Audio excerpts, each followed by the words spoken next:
Kontaminadong ani ang petsa noon ay Enero 15, 2026. Sa tahimik at high-stakes na mundo ng currency trading, ang screen ay nagliliwanag sa iisang steady na numero, 0.5383. Ang Australian dollar ay nakakulong sa isang maselang sayaw kasama ang Swiss franc, isang ratio na tila walang saysay sa marami, ngunit para kay Elias Thorne, ito ang tibok ng puso ng isang naghihingalong imperyo.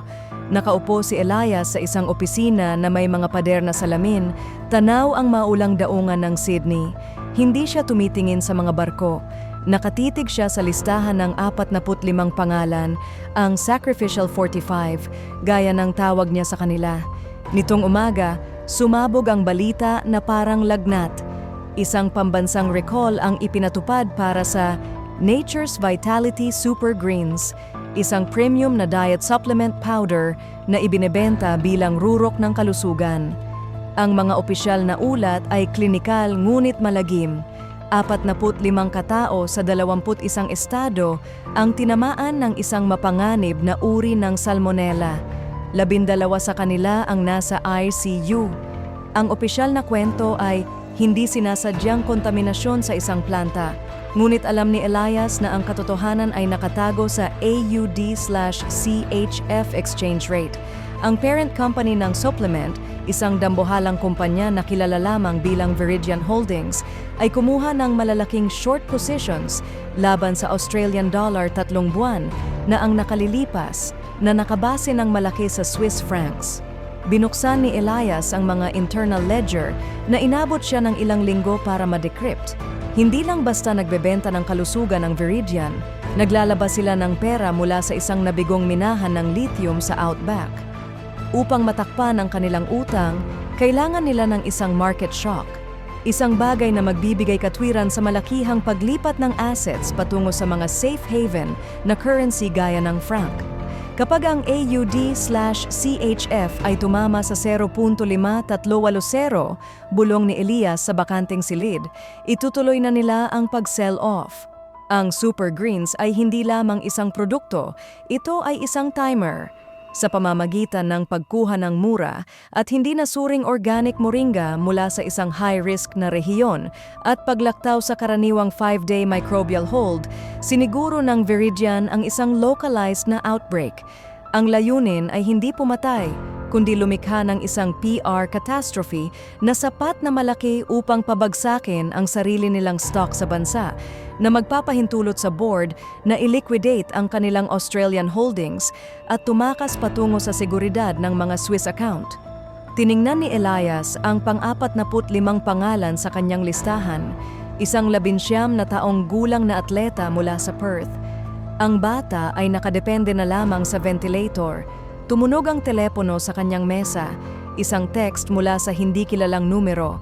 Ang powder ay nasa mga istante na sa Singapore. Ang 0.5383 ay simula pa lamang. Hayaan mo na ito, Elias. May dalawang pagpipilian si Elias. Maaari niyang ilabas ang mga encryption key sa mga federal investigator para patunayan na ang aksidenteng salmonella ay isang planadong hakbang ng korporasyon, o maaari niyang tanggapin ang bayad na inaalok ng mga shadow account sa Zurich.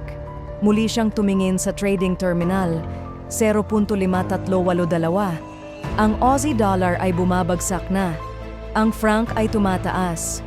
Ipinagpapalit ng mundo ang kalusugan para sa mga hedge fund at ang presyo ng isang buhay ay itinakda ng mas mababa pa sa 60 sentimo ng dolyar. Huminga siya ng malalim, ang kanyang daliri ay nakalutang sa ibabaw ng upload key. Sa labas, ang ulan sa Sydney ay naging isang malakas na bagyo.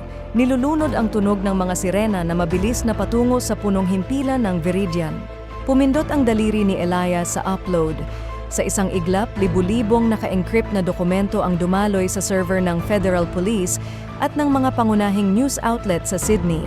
Hindi pa lumilipas ang 1 minuto nang mag-iba ang kulay ng kanyang trading terminal. Ang numerong 0.5382 ay biglang nag-freeze at pagkatapos ay mabilis na nag-flash ng pula.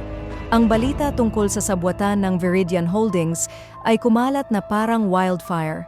Dahil sa takot ng mga investors sa ebidensyang inilabas ni Elias, nagkaroon ng panic selling.